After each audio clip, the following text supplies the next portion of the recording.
India has been gearing up to buy 114 Rafale F4 plus fighter jets from France's Dassault Aviation, a deal worth 2 lakh crores. But just as the paperwork was gaining momentum, Russia stepped in with a counter offer that is turning heads in the Defense Department. An offer that includes stealth, tech transfer, local production, and even export rights. So what's the catch?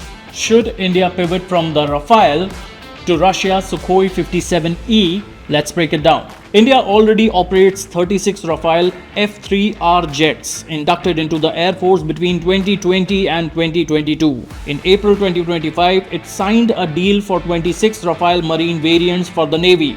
Now the IAF has proposed acquiring 114 more Rafale F4 plus jets under the multi-role fighter aircraft program. These would be co-produced in India with over 60% localization and feature upgraded sensors, weapons, and open architecture system. But despite its combat record and NATO-grade reliability, the Rafale comes with limitations. No source code access, no export rights, and a hefty price tag of around $120 million per jet. Enter Russia with a bold proposal to replace much of the Rafale acquisition with 126 Su-57E 5th generation stealth fighters. It includes local production in India, most likely at HAL Nasik, along with full access to source code and deep technology transfer, something rarely offered in global defense deals. The jets would be compatible with indigenous weapons like Astra, BrahMos-A and Rudram, giving India greater tactical flexibility. Perhaps most striking is the inclusion of export rights, allowing India to resell Su-57Es to friendly nations. All this comes at a unit cost of around $80 million, which is nearly 40% cheaper than the Rafale, making it a highly competitive alternative both strategically and economically.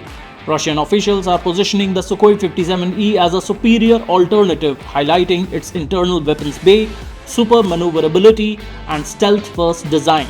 They have even called Rafale's ecosystem logged in with paid upgrades and limited customization. When comparing Russia's Su-57E to France's Rafale F4 Plus, the differences are striking. The Su-57E is a 5th generation stealth fighter, while the Rafale remains a 4.5 generation platform. The Su-57E boasts internal weapons bay for reduced radar signature, super maneuverability, and an open architecture that allows deep customization. In contrast, the Rafale uses external weapons mount and offers semi-open upgrades, often at an additional cost. The Su-57E's pricing, as we have already disclosed, is far cheaper than Rafale's. Russia is also offering full source code access, integration of Indian weapons, and even export rights, none of which are part of the Rafale deal. However, the Rafale has a proven combat record across multiple theaters and benefits from the NATO-grade reliability and a global support ecosystem, while the Su-57E's operational history remains limited. From a strategic standpoint, Russia's Su-57E offer aligns closely with India's Atmanirbhar Bharat vision, giving the country full control over upgrades, integration, and long-term customization. The deep tech transfer could also accelerate India's indigenous AMCA stealth fighter program, creating synergy between imported capability and domestic innovation. Operationally, the Su-57E shares lineage with the Sukhoi 30 MKI, which means easier pilot transition, streamlined logistics, and reduced training overhead. However, the deal isn't without risks. US sanctions under CAATSA remain a looming threat over the Russian defense imports, and Russia's supply chains have faced notable disruptions since the Ukraine conflict. On the other hand, the Rafale offers NATO-grade reliability, a robust global support ecosystem, and a proven combat record across multiple theaters. France is also planning an MRO hub in Hyderabad for the Rafale M's 88 engines, which could boost local maintenance capabilities and reduce downtime. Looking ahead, India's MRFA tender remains open. The Rafale proposal is under review by the Defense Ministry, while Russia's Su-57E pitch is being considered as a strategic wildcard.